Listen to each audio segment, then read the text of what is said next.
My beloved brothers and sisters, many people believe they are trusting Allah, but in reality, they are standing still. They say they have tawakkul. They say whatever is meant to happen will happen. And yet, year after year, nothing changes.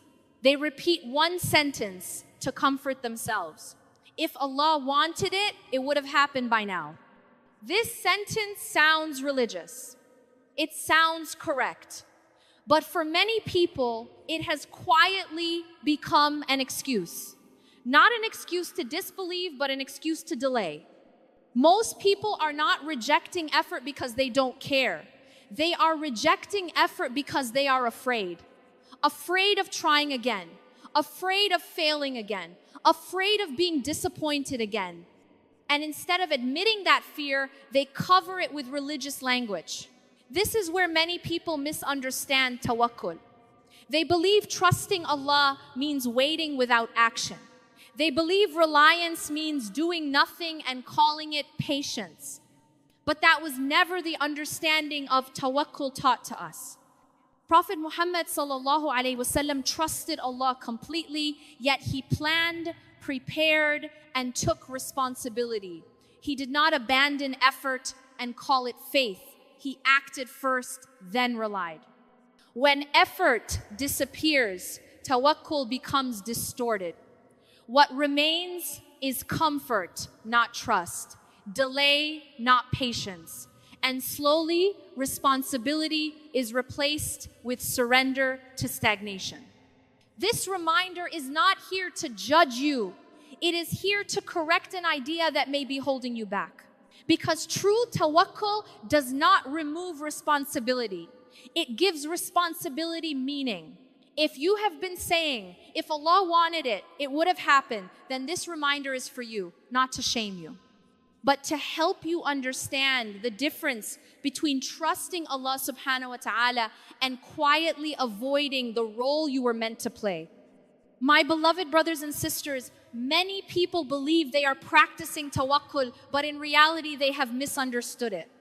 They think trusting Allah means stepping back completely and waiting for life to change on its own. When nothing happens, they say it was not written. But this understanding is incomplete. Tawakkul was never meant to remove effort. It was meant to guide effort. When people stop trying and call it faith, something is wrong. Not with belief itself, but with how belief is being used. Tawakkul is being treated as a place to hide rather than a foundation to stand on. Most people do not stop trying because they lack faith. They stop trying because they are tired. They have tried before. They have made effort. And when results did not come, disappointment settled in. Over time, disappointment became fear. Fear of repeating the same pain again. Instead of admitting that fear, many people cover it with religious language. They say, I am leaving it to Allah, but what they really mean is, I am afraid to try again. This is not a lack of belief. It is emotional exhaustion. True tawakkul does not begin after effort disappears. It begins while effort is still happening. Trusting Allah does not mean abandoning responsibility. It means carrying responsibility without arrogance and without despair.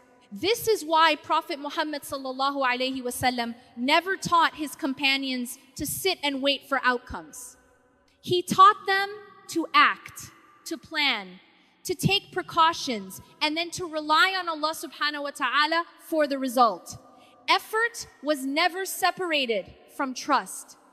When effort is removed, tawakkul turns into passivity, and passivity slowly turns into delay. Delay feels harmless, but over time it shapes habits. Habits shape identity. And identity determines the direction of life. My beloved brothers and sisters, if your understanding of tawakkul has made you stop moving, stop correcting, or stop taking responsibility, then it needs to be revisited. Because true reliance on Allah subhanahu wa ta'ala does not freeze a person. It steadies them while they move.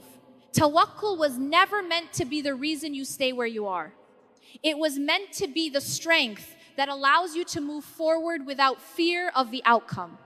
My beloved brothers and sisters, one of the most dangerous habits a person can develop is delay. Not obvious delay, but quiet delay. The kind that feels harmless, the kind that sounds reasonable, the kind that hides behind patience and acceptance. Most people do not decide to abandon responsibility all at once. They delay it, they tell themselves they will start later, they will fix things when they feel ready, they will move when clarity comes. And because this delay feels small, it does not feel sinful or wrong. But delay has consequences. When a person delays action repeatedly, responsibility slowly weakens. What was once effort becomes intention. What was once intention becomes thought. And eventually even thought disappears. This is how years pass without change. Not through rebellion, but through postponement. Not through disbelief, but through comfort. Shaitan does not need a person to reject truth. He only needs them to delay acting on it. Many people believe they are being patient, but patience does not mean inactivity. Patience means continuing to act without giving up when results are slow. When action stops completely, patience has already been replaced by avoidance. Delay also affects the heart.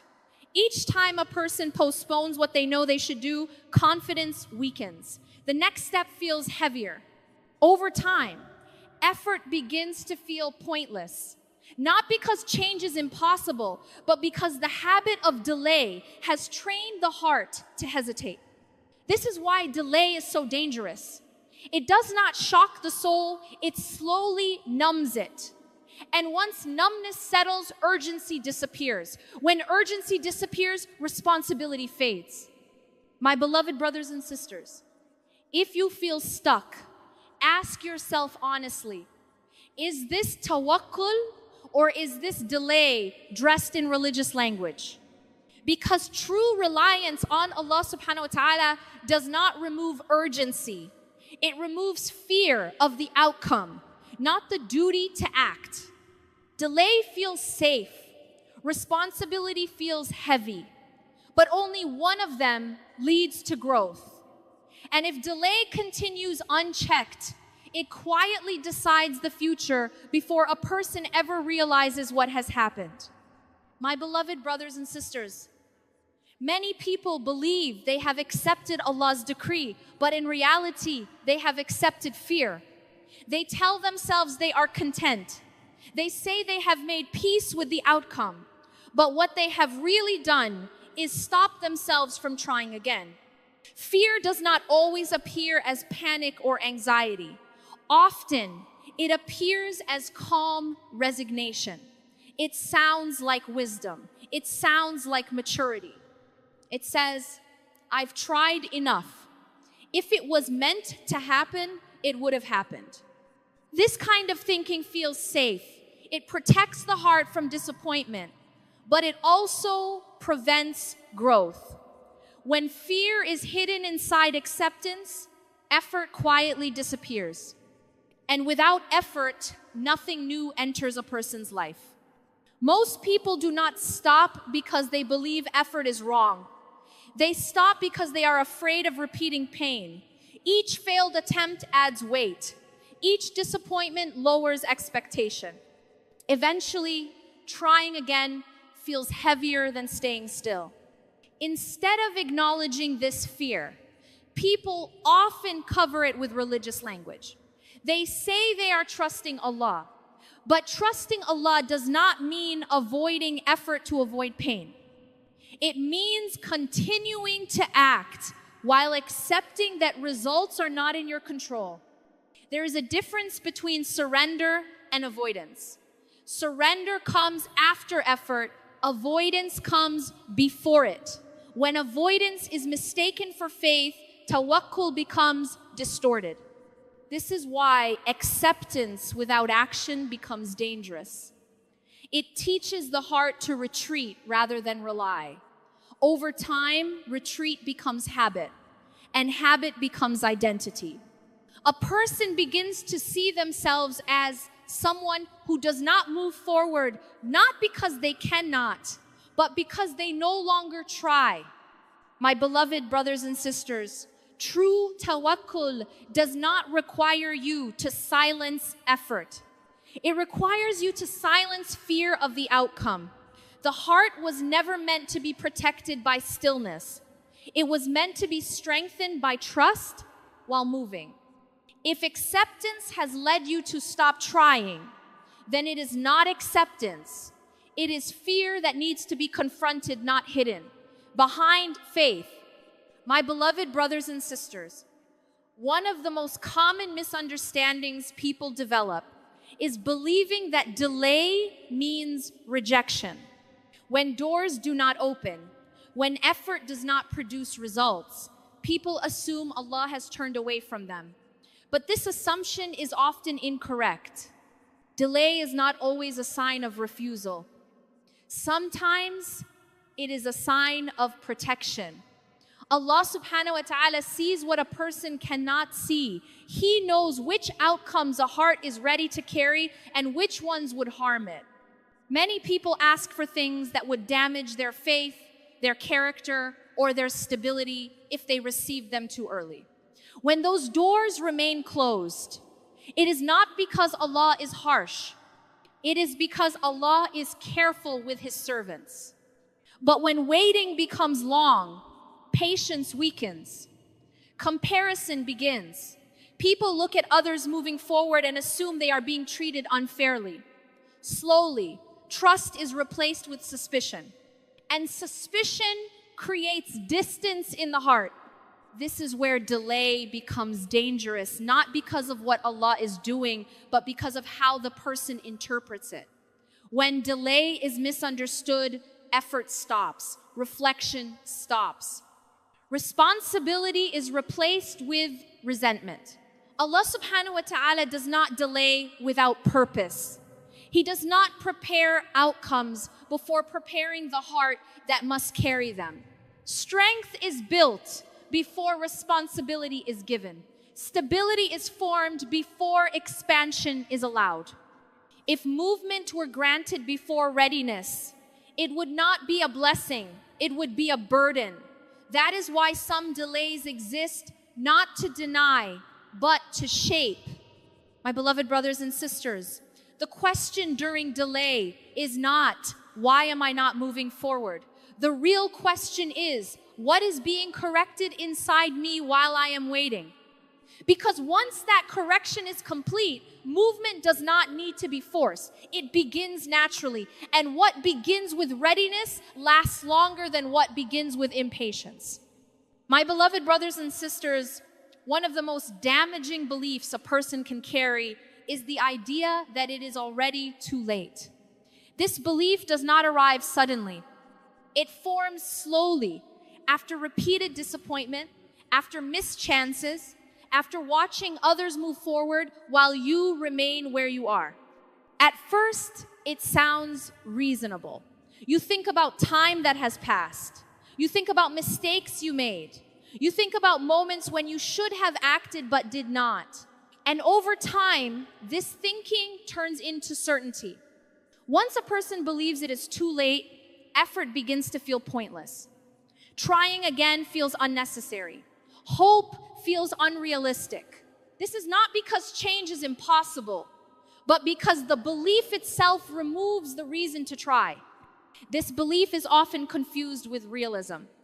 People say they are simply being honest with themselves, but honesty does not mean surrendering to despair.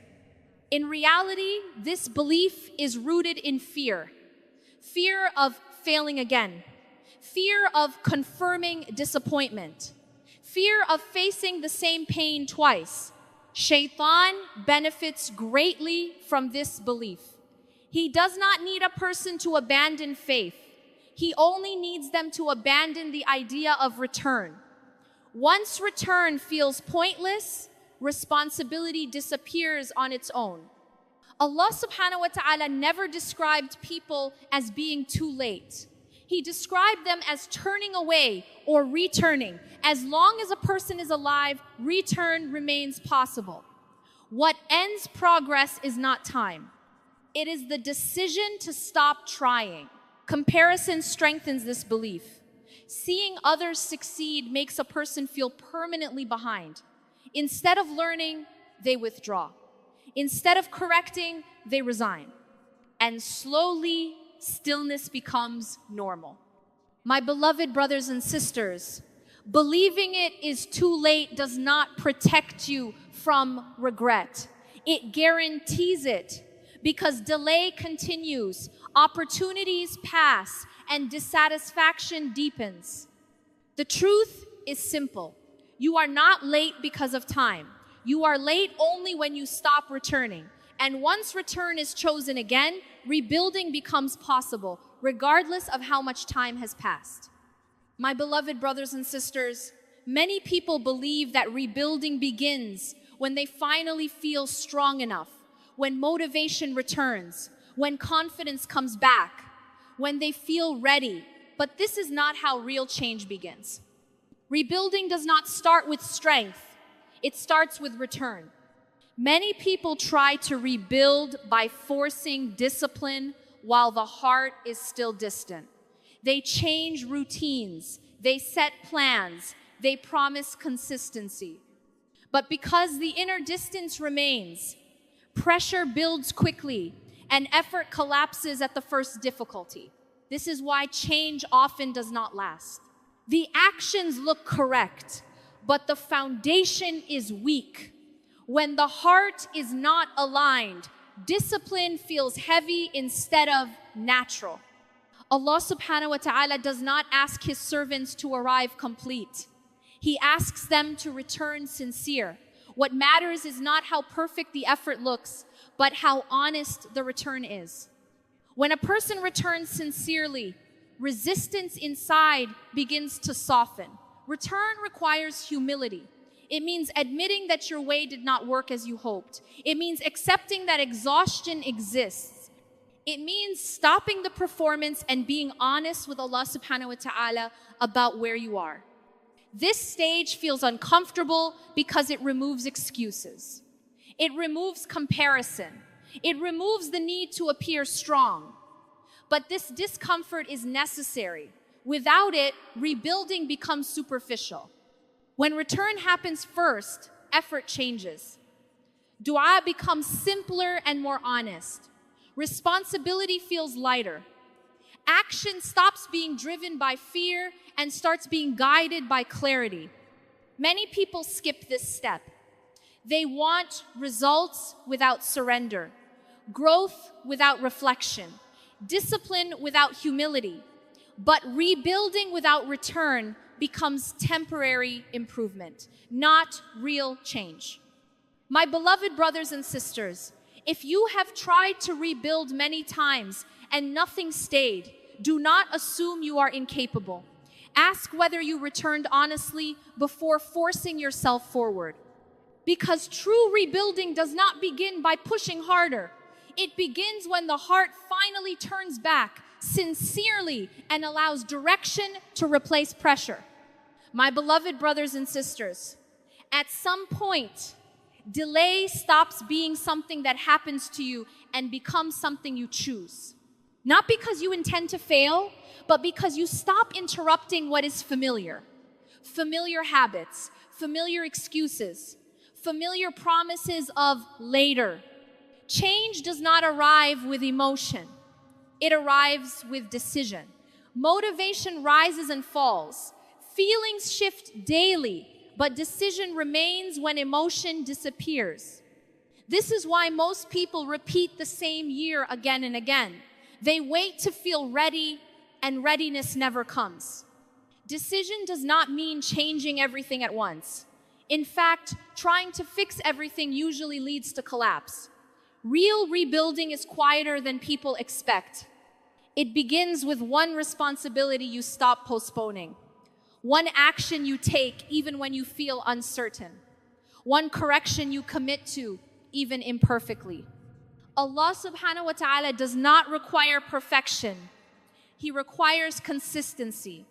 Small effort that continues is more beloved than intense effort that fades. What matters is not how strong you feel when you begin, but whether you continue when it becomes uncomfortable. Failure will still happen. Old habits will still try to return. This is not proof that rebuilding has failed. It is proof that change is happening. The mistake is not falling.